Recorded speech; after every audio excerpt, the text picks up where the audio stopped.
Hello les amis, alors aujourd'hui je voulais vous parler un peu de l'écriture pour changer un peu, hein.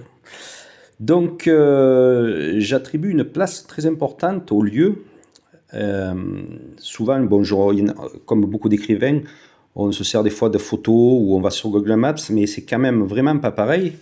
Et là, pour vous donner un exemple, donc là, je voulais aller à la Vestide du Pal. Donc, comme mon dernier livre se passe dans le Gévaudan, donc entre la Lozère, l'Ardèche et la Haute-Loire. La dernière fois, j'avais fait le Mont Mézenc d'ailleurs, pour changer un peu de sujet. J'y étais allé l'été, que ça n'avait rien à voir avec l'hiver, hein, c'est magnifique. Le Mont Mézenc, où il y a des phénomènes de crash d'avion dans le triangle de la Burle, hein, et de ce phénomène vie. Mais là, donc j'étais sur les scènes finales, hein, donc j'avais besoin de me rendre de visu, d'y être, hein, parce que pour la scène finale, il me manquait quelque chose, je sais pas quoi. Et du coup, je suis allé à la Vestide du Pal. Donc la Vestide du Pal, c'est un ancien volcan de marre. Un volcan de marre, c'est un volcan qui, au moment où la lave remonte, apparemment, elle heurte la nappe phréatique, donc un cours d'eau. L'eau et le feu, hein, symbolique, et ça forme un volcan un peu plat, un volcan de marre, hein. Bon, je ne suis pas un spécialiste, hein.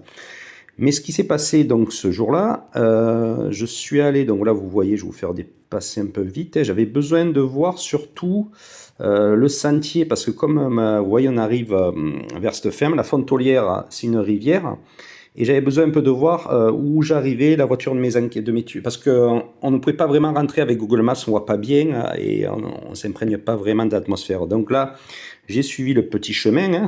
Pour le moment, il n'y avait pas. Le problème, c'est que c'est pas vraiment un volcan, c'est un des plus grands quand même mares. On appelle ça un mare d'Europe, hein. C'est quand même très important. Il fait 170.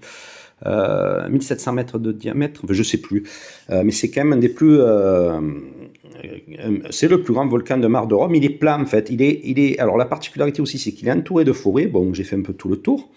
Et donc il y a un petit côté mystique aussi dans mon roman là, puisque le tueur, enfin bon, j'en parle pas. Ce sera il y a la bête du Gévaudan et c'est aussi lié au triangle de la Burle, les phénomènes ovni. Mais donc j'ai fait le tour du volcan et un petit truc sympa qui m'est arrivé. Donc là, j'arrive, je fais le tour de la forêt.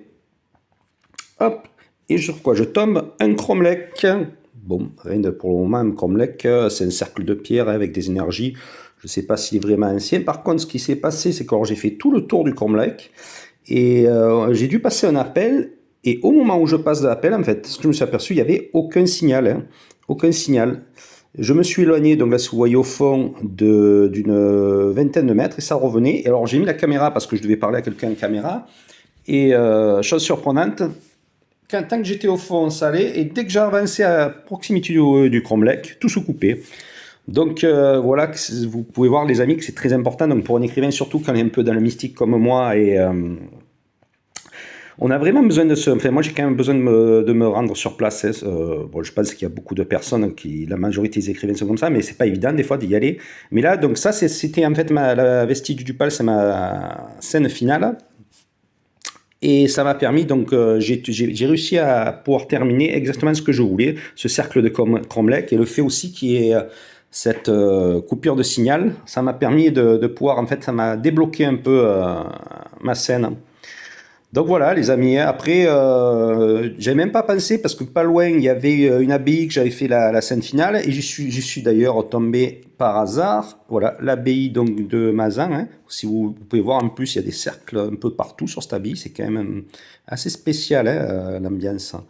Hop, vous voyez, donc là j'y suis allé, ça m'a permis de terminer, c'était les dernières scènes, vous voyez, hop, les cercles dorés. Donc voilà, hein. Voilà ma vie d'écrivain les amis. Allez, à bientôt pour une nouvelle petite vidéo.